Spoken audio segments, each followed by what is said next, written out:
Welcome to the Deep Dive. If you really want to get a handle on the modern world economy, simple headlines just won't cut it. No, they won't. You need that structural roadmap. And our mission today is really to cut through all that noise and give you that deep understanding, a focused look at the foundational architecture, the key players, and the massive geographical shifts that define economic globalization. Exactly. And we're framing this doctrine deep dive using the really authoritative analytical framework laid out in Peter Dicken's Global Shift 7th edition, and also drawing on the expanded summary packet we've prepared. Right. And this material really insists, that the world economy isn't some static map. It's highly complex, it's volatile, and it's this constantly changing web of relationships. Yeah, constantly changing. And that structural reality, it's often buried under, well, frankly, extreme ideological talk, isn't it? No, definitely. When you hear people talk about globalization, they, as Dicken points out, usually fall into one of two camps. Okay, so what are they? Well, on one side, you've got the advocates, often, linked with the neoliberal right. They tend to treat globalization as this ideological project, Right. promising that a rising tide of, unregulated market forces lifts all boats, leading to the greatest benefit for the greatest number. So their argument is less regulation is better. Pretty much. They'd say the problem isn't too much globalization, it's that there's actually too much regulation stopping it from working properly. Okay. And the other side? That's the counter-argument, often from the hyper-globalist left, or you might call them the anti-globalizers. Yeah. They see these market forces as fundamentally malign, destructive even. How so? Well, they argue it inevitably creates massive spiraling inequalities, it destabilizes communities, and it drives really catastrophic environmental problems. So for them, the answer is rejection or heavy control. Yeah, basically. A complete rejection or at least heavy state-led restriction of these global processes. Okay. So our goal here, drawing directly from the research in Dicken and the packet, is to kind of step back from that really charged debate. Exactly. We need to look for the measurable, geographically uneven reality of what's actually going on. Especially with these transnational corporations, which the sources identify as key actors moving across borders. Right. What does the system really look like underneath all the political arguments? That structural view is precisely where we need to start then. Okay, let's unpack this. Before we dive into the specific changes, technology, corporate power, all that we need to get a grip on the basic analytical framework Peter Dicken uses. How can we sort of visualize this whole system? Well, the sources give us a simplified model, and you really shouldn't picture it as like a flat map. Think of it more as 3 layers, all highly interconnected. Okay, 3 layers. And the system is complex, it's circuitous, things don't just flow directly, and crucially, it's path-dependent. Path-dependent, meaning history matters. Exactly. History and geography aren't just background context. They fundamentally shape the economic outcomes we see today. Decisions made in the past constrain what's possible now. Okay, so these 3 slices, what's on top? So the upper slice, that contains the institutional macrostructures. Right. Think of these as the broader sociocultural practices, the rules, the regulations, and also the different flavors of capitalism that shape the environment where all the economic activity happens. So the rules of the game, basically. That's a good way to put it. These structures set the rules. And the middle, where the action is. That's the central slice. That's the production circuits and networks. This is the actual dynamic process layer. The tangible movement and coordination of goods, services, capital, information, all flowing across the world. Okay, so the doing part. Yeah. And then the lower slice must be where it happens. Yes, that grounds everything in the material world. That's a geographical structure where all these processes are anchored in specific locations. Like London as a financial center, or maybe a manufacturing hub in, say, Southeast Asia. Precisely. And the way the global economy is configured right now, which is itself a product of past decisions, past investments, that configuration limits how things might develop in the future. So you can't just change it overnight? Not at all. And the framework's important because it forces us to look at the connections across all these layers and across different geographical scales all at the same time. You can't isolate one piece. Got it. And for understand that central slice, the action layer, the core concept, seems to be the global production network. Absolutely. Global production networks are central. Think of them as this complex web or nexus of interconnected functions and operations. It's through these networks that goods and services get produced and distributed. And they're getting more complex. Definitely. What's crucial is that these networks aren't just spread out geographically anymore. Organizationally, they're way more complex than the old model of just one big vertically integrated company doing everything itself. Right. They involve these incredibly tangled webs of relationships. And those webs, they go beyond just the companies themselves, don't they? They really do. While the big transnational corporations are often at the hub, these global production networks involve not just firms, but also states, labor, consumers, and even global civil society organizations. Okay, so lots of players. Which is why we really shouldn't think of the global economy as just, a collection of countries linked together. It's more like these organizational networks constantly interacting with geographical networks, like those localized knowledge clusters we'll talk about. Right. And if the global production network is the structure, the main engine inside it, according to the sources, is overwhelmingly the transnational corporation. They are the central agent, yes. Transnational corporations are the primary drivers, coordinating global production and service delivery. But, and this is a huge but, the motivation driving these transnational corporations has fundamentally changed How so? because of something called financialization. Okay, let's dig into that term. Financialization. The sources define it as the increasing role of financial motives, financial markets, financial actors in the economy. How does that actually, affect what happens on a factory floor or in a shipping container? Well, it translates directly through the relentless drive for shareholder value. Ah, shareholder value. We hear that a lot. We do. And the sources really emphasize that increasingly, even non-financial firms, big manufacturers, retailers, you name it, are driven almost exclusively by this motive: maximize profitability for shareholders. And other interests. Often sidelined. Interests of labor, consumers, the communities where they operate, they often take a back seat. And this constant pressure for immediate profitability, for return on investment, it directly shapes how those global production networks are structured. So the need to boost shareholder value forces them to create a global structure that's maximally cost efficient, spread out to find cheap labor, but still tightly controlled. Precisely. That pressure dictates the constant hunt for geographical advantages. If you can slice off a high labor part of the process and move it to a low-wage region to cut costs, well, the financialized transnational corporation feels compelled to do that to keep shareholders happy. Okay, so the transnational corporation is central, pushed by finance, but they don't operate in a vacuum. They're always interacting with the nation state. This brings us to that crucial triangular nexus you mentioned earlier. Yes, that continuous interplay between states, firms, and those other key actors, labor, consumers, civil society organizations.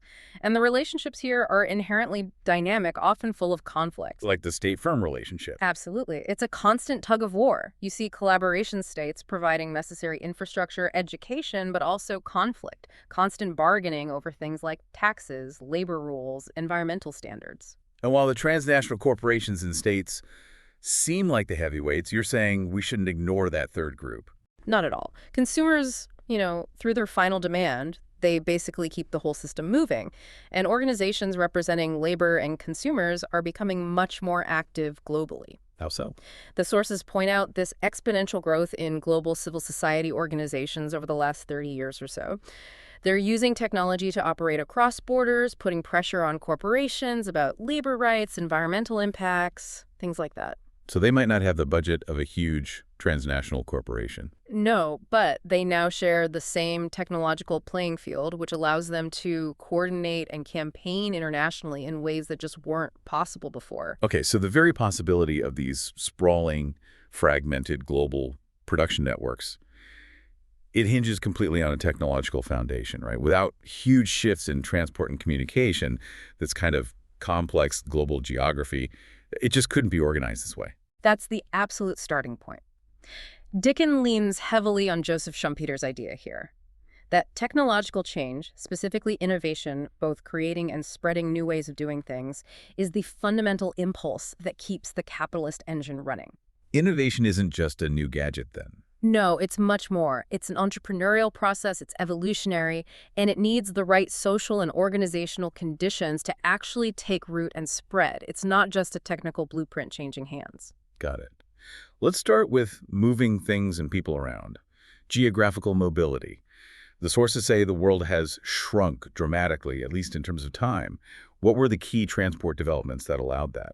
Well, there were two really big ones, both kind of hitting their stride around the 1950s. First, you get commercial jet aircraft. Ah, the jet age. Exactly. This suddenly allowed for unprecedentedly rapid travel for individuals, executives, engineers, managers. For transnational corporations, this was a complete game changer. It made coordinating and controlling operations spread across the globe actually feasible. So it enabled that direct control at a distance idea. Precisely. Before jets, trying to manage a factory 5,000 miles away was incredibly slow, difficult, costly. Being able to fly a team in overnight, have face-to-face meetings, solve problems, and fly back quickly, that made integrated global operations a reality. And you see the massive growth of transnational corporations really take off after the 1950s. Directly linked. Yeah. And the second revolution tackled moving the actual stuff. Right, the goods. Containerization, standardized boxes. The impact was huge. The sources give some figures transport costs just plummeted. They went from averaging about 8% of total import costs back in 1970 down to around 3% by 2002. Wow, that's a massive drop. It is. Containerization drastically reduced the friction of distance for physical goods. It allowed materials, bits of products, finished items to be moved efficiently between all these dispersed production units in really complex flows. So it fundamentally broke that old geographical tie where production had to be near the final market. Completely. You could now make things wherever it was cheapest or most efficient and ship them anywhere else relatively easily. Okay, so faster people, cheaper goods. What about information? The communications revolution created what Dicken calls this increasingly wireless world. Yeah, this is the other huge pace. The radical transformation brought about by information and communications technology, basically. The convergence of computing and communications. Sending data instantly. Vast quantities of data, almost instantaneously, anywhere. This fundamentally changed how transnational corporations could coordinate everything, their finances, their logistics, tracking complex supply chains in real time. The sources use a specific example here, which I thought was interesting. Voice over Internet Protocol, or VoIP. Right, things like Skype. These services let users completely bypass the old traditional telephone infrastructure, the toll charges for international calls. So it just cuts out the middleman. Pretty much. The material highlights how quickly Skype became the world's largest international phone service provider. At one point, half its calls crossed national borders, accounting for a full quarter of all international calls. That's incredible. It shows how fast technology can just disrupt established systems. And create these new, unconstrained ways for businesses and individuals to communicate globally. All this amazing tech, this shrinking world, it doesn't benefit everyone equally, does it? The sources are really clear that the effects are incredibly uneven. This is the absolutely critical counterpoint. The digital divide. Technological investment isn't charity, it follows the market. So money goes where money is. Essentially, yes. Yeah. New investments tend to concentrate in places that are already considered important, places where they expect the highest returns. So while connectivity shrinks space for those already plugged in, It makes the gap bigger for those left out. effectively, yes. It extends the distance for places left behind. The world shrinks for some and stretches for others. So the sources talk about the space-time surface being highly plastic. It's being stretched and compressed at the same time. That's a perfect way to visualize it. If you're running a transnational corporation from New York, the world feels incredibly small, manageable. If you're, say, a farmer in a really remote rural part of a low-income country with no reliable internet, your world might feel just as large, maybe even larger than it ever did, and you miss out on those organizational and informational advantages that are driving wealth creation elsewhere. Technology also changes how companies organize themselves, right? That old mass production model, Fordism, it's being challenged. Yeah, the new technologies allow for much greater flexibility. We see this shift away from the idea that you absolutely need huge volume to get high productivity. So smaller batches become viable. Exactly. You get systems like flexible specialization or diversified quality mass production. These allow high productivity across a more varied, fragmented set of lower volume products. Transnational corporations can slice and dice their production processes much more finely now. And this innovation, going back to Schumpeter, it doesn't just happen anywhere.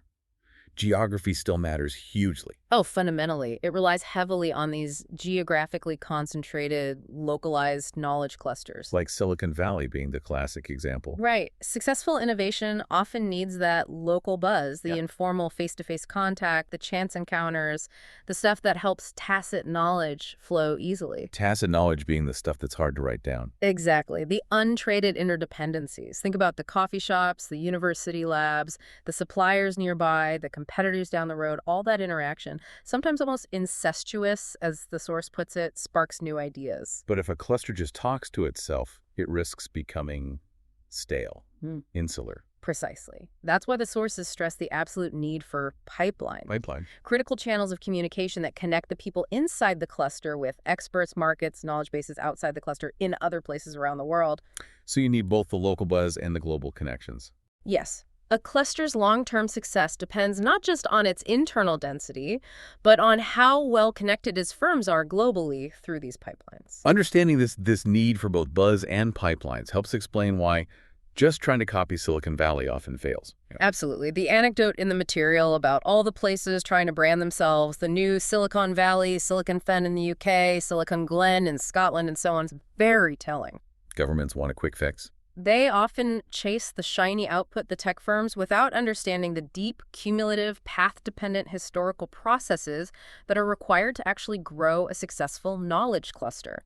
You can't easily manufacture that local buzz and those deep trust relationships just through policy initiatives.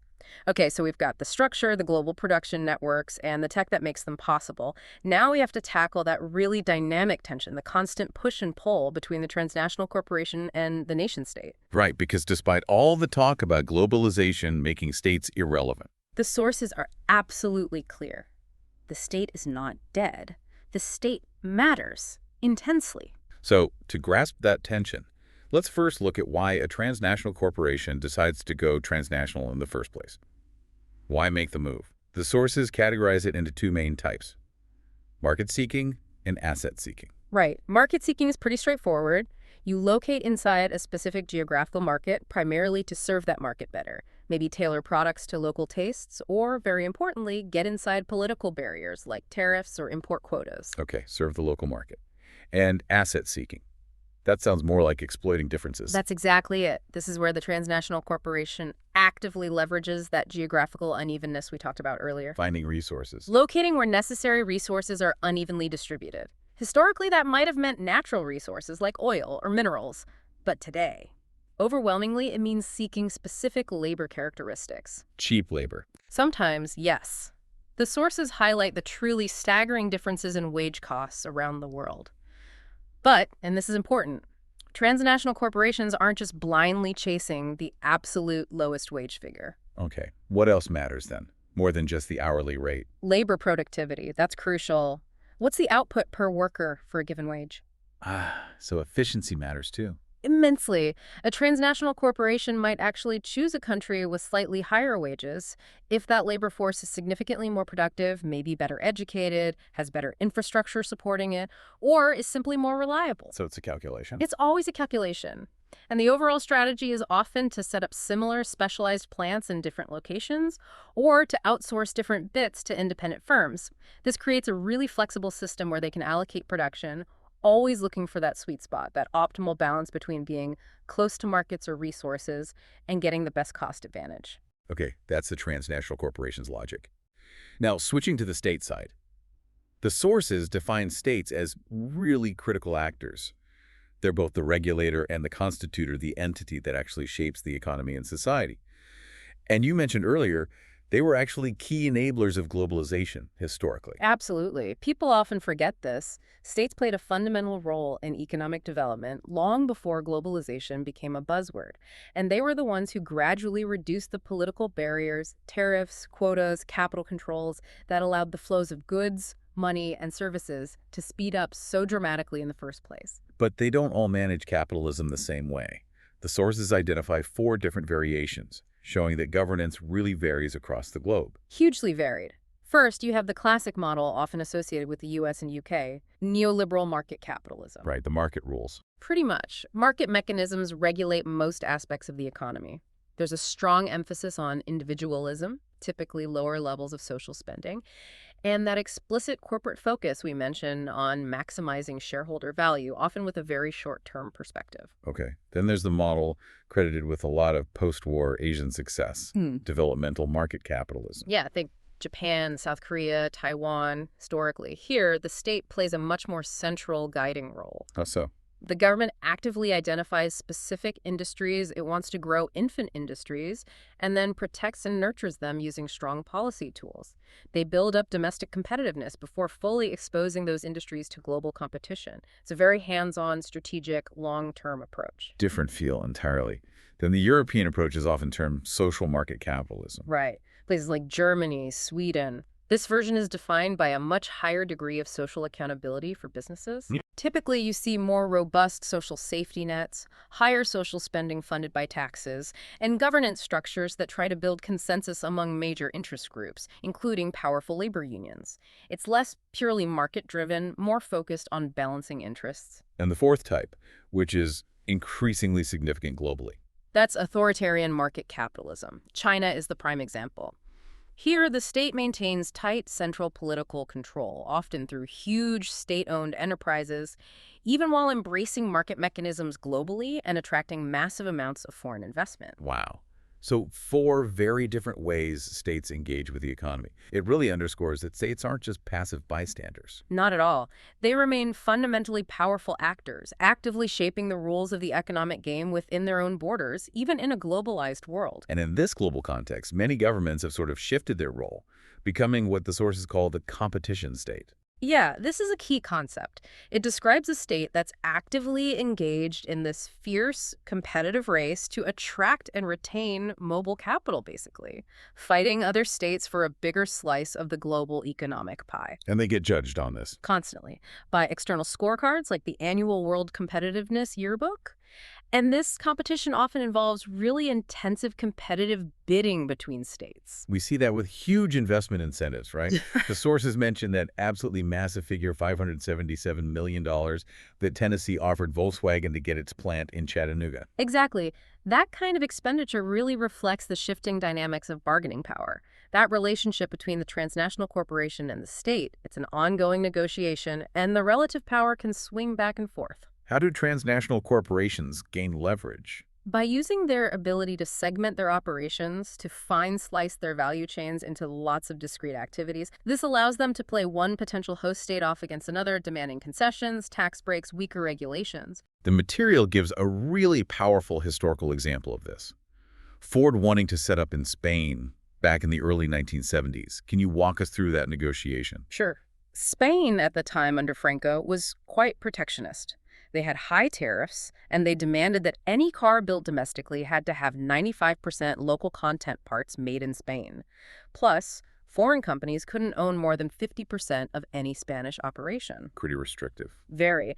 But Ford didn't want to just serve the Spanish market. They wanted to create a major export platform for all of Europe.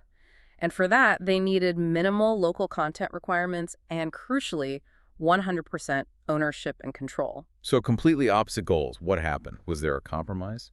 Not really a compromise, more like a capitulation by the state. Over about 2 years of intense negotiation, Ford basically held all the cards.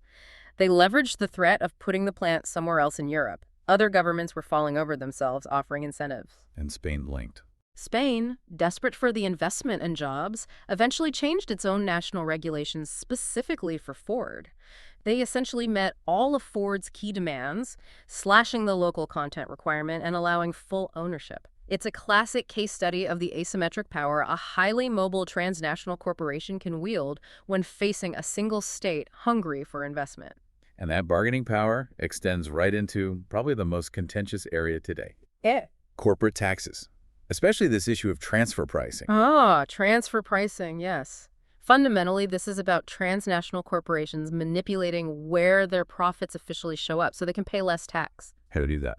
They exploit differences in corporate tax rates between countries and also differing national rules about what counts as an allowable cost. It gets particularly murky with transferring intangible things within the corporation. Intangibles like? Intellectual property rights, brand names, patents, unique processes.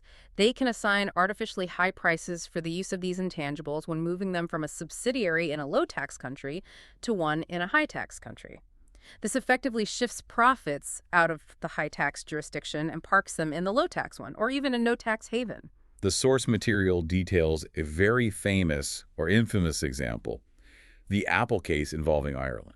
Yes, the U.S. Senate investigated this. They found Apple had set up these offshore entities, subsidiaries in Ireland, that held tens of billions of dollars in profits, but incredibly claimed tax residence nowhere. Nowhere. How is that even possible? By cleverly exploiting loopholes and mismatches between U.S. and Irish tax law and taking advantage of specific tax rulings Ireland offered, the transnational corporation was essentially picking and choosing bits of different national tax systems to minimize its global tax bill. And the source is clear. This wasn't technically illegal. No, that's the crucial point. Often, they are meticulously following the letter of the law, exploiting rules that states themselves have created, sometimes deliberately to attract investment.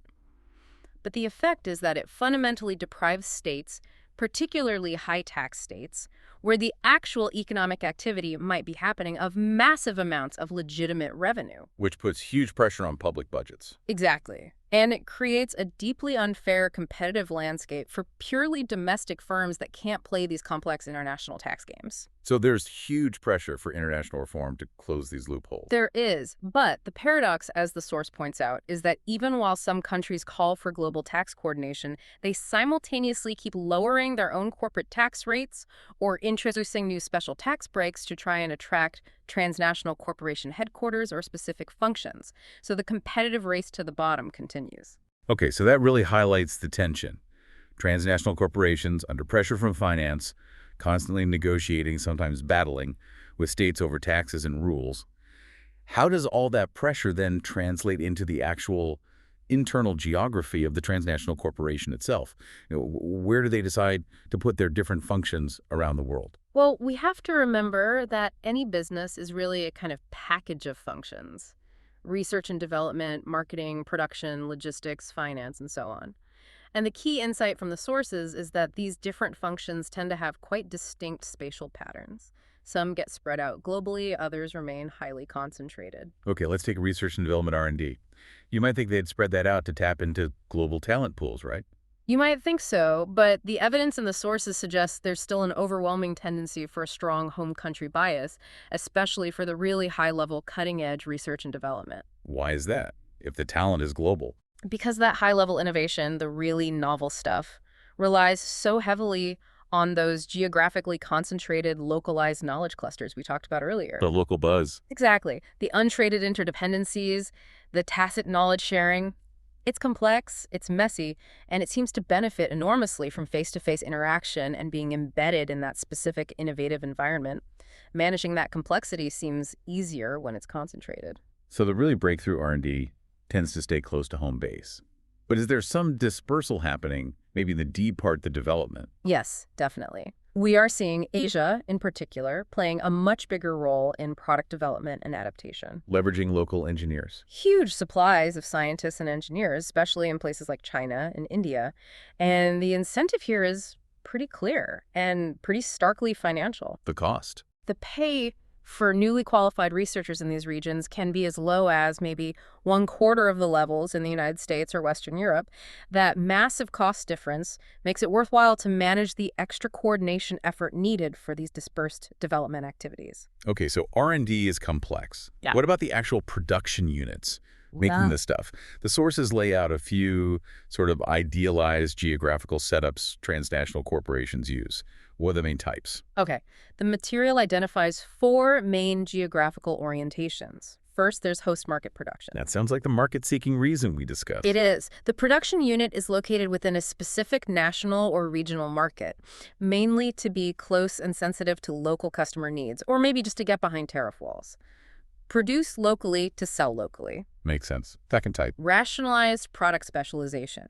Here, you set up large, efficient, specialized production units, but each one serves a wider regional market, like the entire European Union, for instance. So one plant makes engines for all of Europe, another makes transmissions. Something like that, yeah. Each location specializes in a specific product or a major component, allowing the transnational corporation to optimize by taking advantage of different location-specific strengths across the region, maybe labor skills here, logistics there. Okay.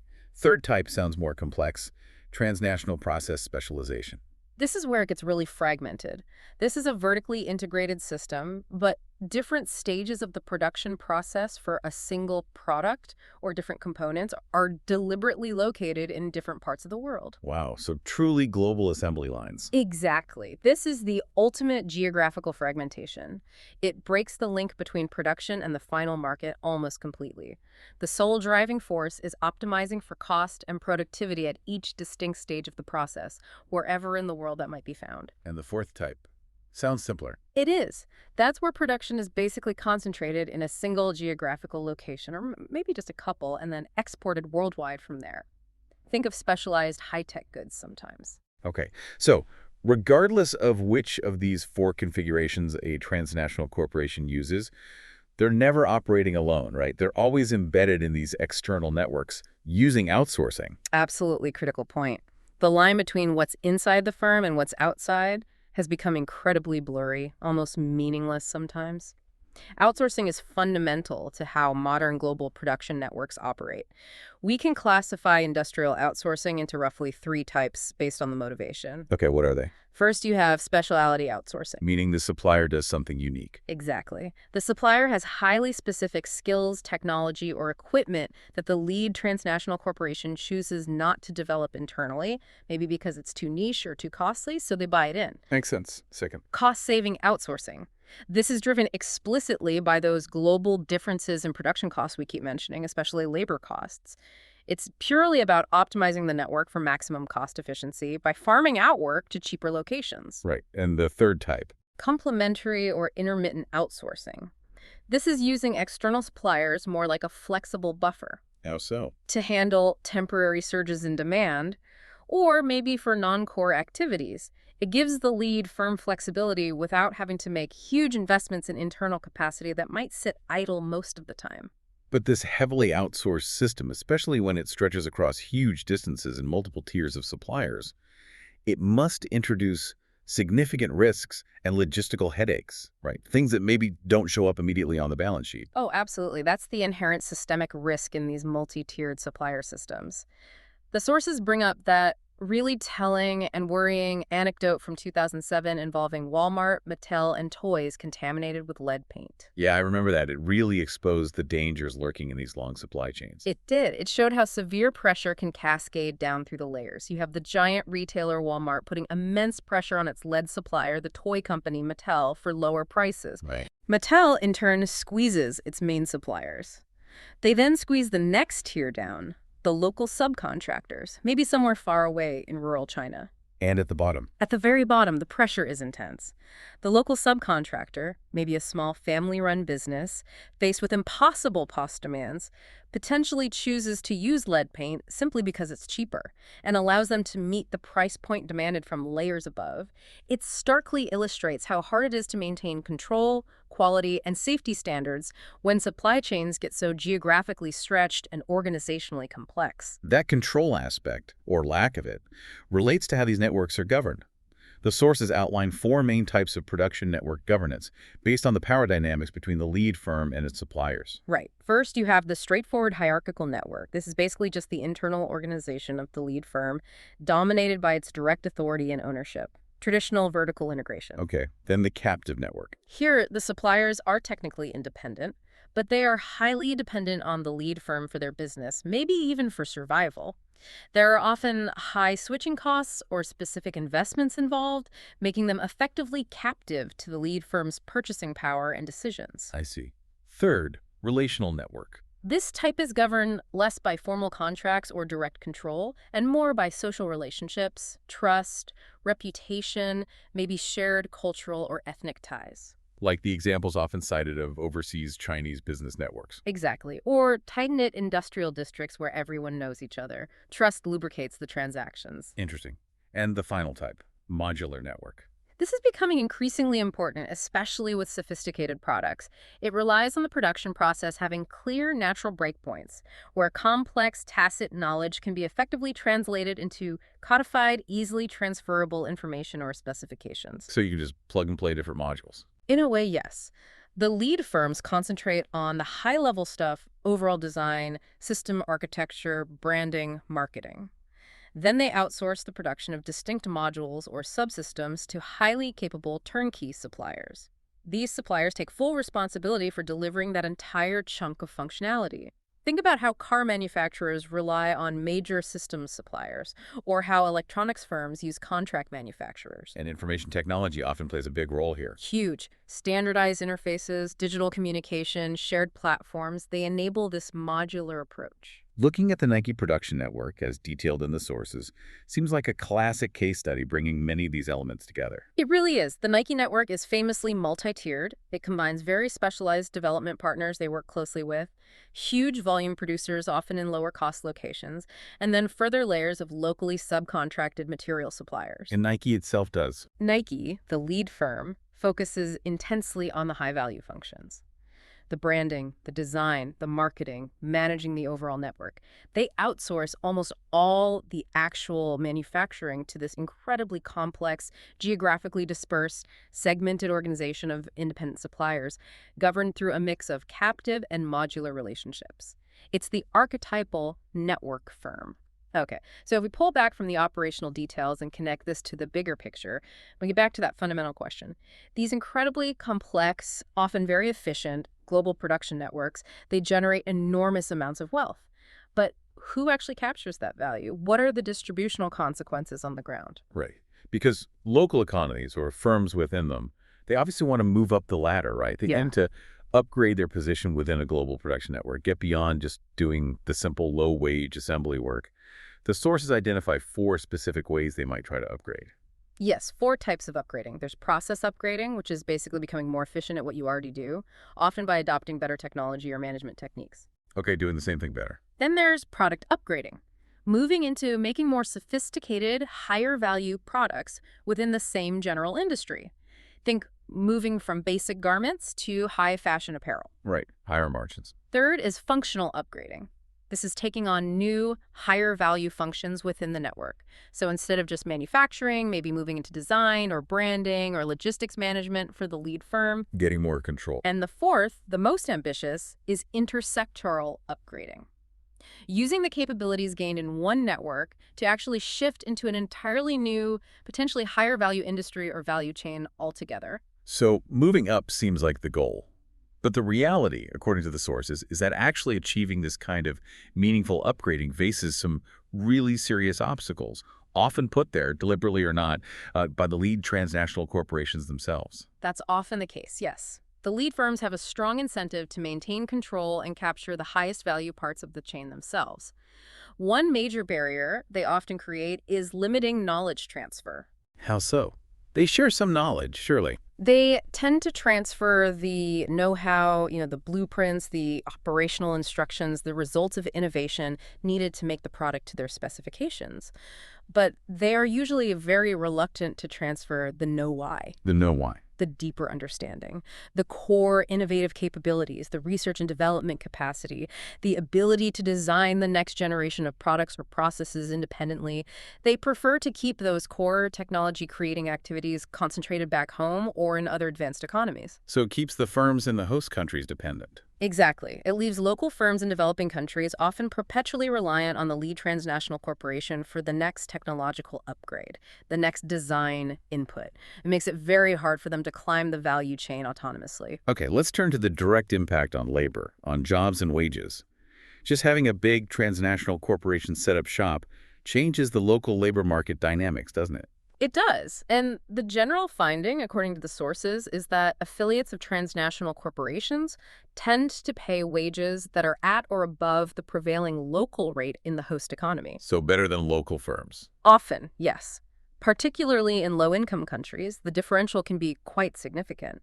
The data suggests transnational corporations there might pay wages approximately 2 times the average domestic manufacturing wage. Wow, double. Why so much higher? Well, it suggests they're often competing fiercely for the best, most skilled, most reliable workers available in that local labor pool.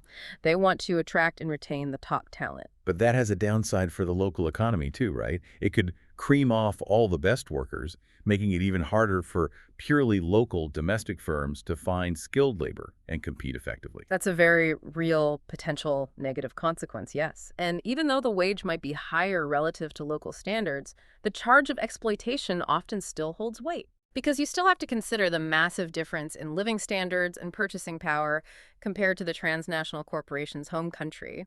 And the fact that the corporation is explicitly leveraging that geographical wage difference to boost its own profits and satisfy those shareholder value demands. Right. And the vulnerability of workers within these complex, often fiercely cost-driven global networks, it gets exposed pretty brutally sometimes. It does. The sources point specifically to the incredibly precarious conditions often found in industries like garments. They mention the horrific Bangladesh factory collapses back in 2012 and 2013, Rana Plaza being the most infamous, Yeah, those were terrible, drew massive global attention. and highlighted the widespread problems with lax building standards, poor safety enforcement, and the intense pressure on suppliers to cut costs, often at the expense of worker safety. It shows that while transnational corporations might sometimes adopt and monitor clear, measurable standards like requiring fire extinguishers or safety gear, They seem to struggle much more, or perhaps are less willing, to effectively enforce what the sources call enabling rights. enabling rights, what are those exact? These are fundamental rights like the freedom of association, the right for workers to form independent unions, and the right to collective bargaining. And transnational corporations find those harder to guarantee. The sources suggest that the enforcement of these rights often depends much less on the policies of the transnational corporation itself and much more on the external institutional environment. The laws, the political regime, the enforcement capacity of the host country government. And in many places where production is located, these rights are weak or actively suppressed. That vulnerability seems extreme in other sectors too, like agriculture. Oh, definitely. The agro-food industry globally relies heavily on casual, often migrant, low-wage labor. Think of Hispanic workers in crop agriculture across the United States, or Eastern Europeans picking fruit and vegetables in Western Europe. Often temporary, insecure work. Very. These workers typically lack bargaining power, face difficult conditions, and are sometimes subject to widespread abuses. And the sources argue this system has actually intensified as the food production circuits have become increasingly dominated and tightly controlled by large global producers, processors, and retailers who constantly push for lower costs. Okay, stepping back to the macro level, the big statistical picture. The data presented in the sources shows a really stark widening of the income gap between the richest and poorest countries over the long term. The historical figures are pretty mind-boggling. The sources cite estimates showing the income gap between the group of richest and poorest countries jumping from about 3-to-1 back in 1820 to something like 92-to-1 by 2007. 92-to-1, that's enormous divergence. It is, and the problem isn't just between countries. It's also incredibly acute within many nations, particularly the wealthy ones. The data shows a dramatic concentration of income and wealth right at the very top in recent decades. Can you give an example? Well, consider the United States data cited. In the recovery years after the financial crisis, between 2009 and 2010, the top 1% of earners captured over 90% of the total income gain. 90% for the top 1%. Yes, and look at the UK. By 2007, the income of the top 0.1%, that's just 1 in 1,000, was reportedly 95 times greater than the average income of the bottom 90%. 95 times. It's extreme inequality, and the sources directly link this dramatic rise in internal inequality, especially at the very top, to the growing dominance of the financial services sector. Finance again? In the UK, for instance, it's noted that around half of that top 1% of high earners work in financial services. The rewards in that sector have become disconnected from the rest of the economy. So all this paints a picture where globalization seems highly selective in who it benefits. One final paradox the material tackles is this idea of the resource curse. Why is it that countries blessed with abundant natural resources like oil, diamonds, valuable minerals often seem to do worse in terms of broad-based economic development and poverty reduction? It seems counterintuitive. It does seem counterintuitive, but it's a well-observed phenomenon. The sources suggest that resource abundance can act as a kind of soft option for governments and elites. How so? Because exploiting and exporting natural resources is often relatively easy compared to building a complex, diversified industrial economy. It generates revenue quickly, often flowing directly to the state or a small group. This easy money can then crowd out other potentially more productive job-creating activities. Though they neglect manufacturing or services. They might. Investment might be diverted, exchange rates might become distorted, making other exports uncompetitive, and governments can become overly dependent on that single stream of resource revenue, often leading to corruption, neglect of education, poor governance, and volatility when commodity prices fluctuate. So historically, resource-rich developing countries have often lagged behind those with few resources. Often, yes, although the sources are careful to note that it's not an inevitable destiny. With the right kinds of macroeconomic policies saving resource revenues wisely, investing in diversification, maintaining good governance, some countries have managed to avoid the resource curse. But it requires discipline and strategic foresight that is often lacking. Okay, so we have this incredibly intricate system, technologically advanced, globally integrated global production networks, driven by transnational corporations seeking value, constantly interacting with states, and producing these really uneven distributional outcomes. What does the sheer operation of this relentless system mean for the planet itself? And, relatedly, what are the chances of actually governing this complex transnational system effectively? Well, the environmental implications are, frankly, enormous and deeply concerning. The operation of these global networks generates massive negative environmental externalities, raising fundamental questions about the long-term sustainability of our current economic model and its impact on society. The most obvious one being climate change, right? Yeah. The atmospheric damage. Yes, the evidence is overwhelming, as the sources stress. Human activity, primarily burning fossil fuels to power this global economy and changing land use patterns, is causing large-scale, potentially irreversible damage to the climate system. Leading to rising global temperatures. Accelerating rises in global average temperatures. And the critical point Dicken makes is that the effects of this climate change will be dramatically uneven geographically. How so?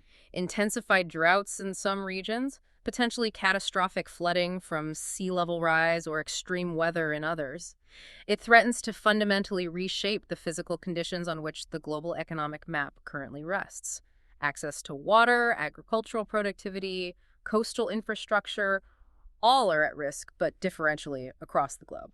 And we can actually see the geography of pollution mirroring the pathways of these global production networks, can't we? Yeah. The sources focus specifically on the pollution from ocean-going ships, the very backbone of containerized global trade. It's a huge, often overlooked source of pollution. Commercial shipping fleets overwhelmingly burn the cheapest, dirtiest type of oil available, known as bunker fuel, Really nasty stuff. very high in sulfur and other pollutants. The global merchant shipping fleet emits an astonishing 1.2 billion tons of carbon dioxide each year. That's a huge chunk of global emissions. Wow. And beyond CO2, the emissions of sulfur dioxide, nitrogen oxides, and particulate matter are immense. And because shipping lanes are concentrated, this pollution has highly concentrated geographical impacts. Where are the hotspots? Particularly severe health impacts respiratory illnesses. Premature deaths are seen in coastal regions along the major east-west trade routes, especially in densely populated areas of Asia and Europe, where high background pollution levels and high concentrations of ship-related emissions coincide. So the arteries of global trade are also arteries of pollution. Beyond the atmosphere, there's also this distinct global shift in waste described in the material. What's driving that? It's largely driven by economics and regulation. As environmental laws get tighter in industrialized countries, the costs of disposing of waste domestically, especially hazardous waste, go up dramatically. Making it cheaper to just ship it somewhere else. Exactly. It creates a powerful financial incentive to export waste, leading transnational corporations and waste brokers to actively search for pollution havens places, often in developing countries where environmental regulations are less stringent or where enforcement is weak or easily corrupted. And this international trade in waste is big business. China, the sources say, became a major destination. Yes, for a long time, China was a huge magnet. Its massive industrial growth created an almost insatiable appetite for materials, including scrap metal, plastics, paper. For a period, scrap materials were actually the single biggest dollar value export from the United States to China. So one country's waste becomes another's raw material. Sometimes, but the processing often involves hazardous conditions and generates significant pollution locally. And this waste trade, whether it's electronic waste full of heavy metals or used clothing or scrap metal, often forms entirely new global production networks in its own right. Value is extracted from what affluent societies considered worthless garbage. The example of used clothing, collected as charity donations in rich countries, forming its own complex global network. That's quite striking. It really is that clothing is recommoditized. It enters this complex, geographically dispersed chain involving sorting houses, grading operations, international brokers, traders, eventually ending up in small-scale reseller markets, often in Africa or Asia. So a whole global industry built on the cast-offs of another part of the world. Exactly. A network built entirely on the waste stream generated by the consumption patterns of affluent societies, creating livelihoods elsewhere but also raising complex issues about market impacts and environmental disposal at the final endpoint. Okay, so given the truly transnational nature of all these problems, from tax avoidance by transnational corporations to climate change that respects no borders to the global trade in waste, it really begs the question about global governance. Is there any kind of comprehensive, integrated system out there capable of managing this immense complexity? The short answer from the sources is no, not really. What we have is a highly fragmented, often inadequate, patchwork system of global governance institutions. Like on the financial side? Well, the basic architecture was set up way back at Bretton Woods in 1944, creating the International Monetary Fund and the World Bank. The initial goals were laudable, encouraging monetary cooperation, stabilizing exchange rates, providing reconstruction loans. But the reality? The reality is the system is largely dominated by the interests of the major industrialized countries. It has often imposed harsh conditions on borrowing nations, and it's proven prone to instability, as the global financial crisis of 2008 made devastatingly clear. There's certainly no integrated global financial regulator with real teeth. Okay, what about trade governance? The World Trade Organization seems like the main player there. The World Trade Organization is the dominant framework for trade rules, yes. It aims to liberalize trade, reduce tariffs, and provides a dispute settlement mechanism. But major tensions persist within it, particularly around trying to link trade rules with non-trade issues like labor standards or environmental protection. Right. The sources mention a deep conflict over labor standards. A very deep conflict. Developed countries, often led by the United States and pushed by their own labor unions and activists, have repeatedly tried to incorporate enforceable minimum labor standards into World Trade Organization agreements. And developing countries resist this. Vehemently. They tend to view it as a form of social protectionism, a way for rich countries to undermine their comparative advantage, which is often lower labor costs. They argue quite forcefully that labor standards are the proper responsibility of a different body, the International Labor Organization. But the criticism of the International Labor Organization, as mentioned in the material, is that it lacks effective enforcement powers. Its standards are largely voluntary conventions. Exactly. It can investigate and condemn, but it can't impose trade sanctions like the World Trade Organization can. So the developing world resists giving the powerful enforcement mechanism of the World Trade Organization control over labor issues, fearing it would be used politically to block their exports. Resulting in its stalemate. Pretty much a stalemate. It means crucial labor rights often fall through the cracks of effective global economic governance. And furthermore, the sources point out that past World Trade Organization agreements, particularly the one on intellectual property rights, TRIPS, have already significantly constrained the policy space for developing countries to nurture their own industries and technological capabilities, arguably tilting the governance system further in favor of established players. So this complexity, this lack of strong, integrated global regulation, it seemed to push a lot of the burden back onto the transnational corporations themselves through voluntary initiatives like corporate social responsibility. Yes, corporate social responsibility, or CSR, has become a huge area. It operates on a spectrum, as the sources describe, using a four-part model. What are the four approaches? At one end, you have inactive CSR, basically the old Milton Friedman view. The business of business is business, full stop. Then reactive CSR companies only respond to social or environmental issues when their reputation is damaged or threatened. Doing damage control. Exactly. Moving up, you have proactive CSR companies try to anticipate potential issues and take steps to mitigate them before they become problems. And finally, the most engaged level is interactive CSR, where companies actively collaborate with stakeholders, NGOs, communities, unions to jointly identify and solve social and environmental problems related to their operations. Okay, that sounds good in theory. But the big question is, how effective are these voluntary codes of conduct in practice? Especially when we think back to those incredibly complex, multi-tiered supply chains that are so hard to even monitor, let alone control. Yeah, considerable skepticism is warranted based on the evidence presented. While some progress has arguably been made, particularly on easily measurable standards like health and safety equipment or child labor prohibitions, The harder stuff. Studies consistently show that voluntary codes struggle significantly to enforce those critical enabling rights we talked about, particularly freedom of association and the right to collective bargaining. These are often actively resisted by suppliers or even host governments. And they often don't reach the most vulnerable workers. Critically, no. The research suggests these codes frequently fail to penetrate down to the lowest tiers of the supply chain, often missing the most vulnerable groups like casual workers, temporary staff, or migrant laborers who are often employed by subcontractors far removed from the lead firm's direct oversight. So there remains a persistent and worrying gap between the stated commitments of corporate social responsibility policies and the reality on the ground for many workers in global supply chains. Hashtag tag outro. Which brings us really to our synthesis. This deep dive, drawing heavily on Peter Dicken's global shift, has given us, I think, an incredibly detailed and nuanced roadmap of the modern global economy. Yeah, complex picture.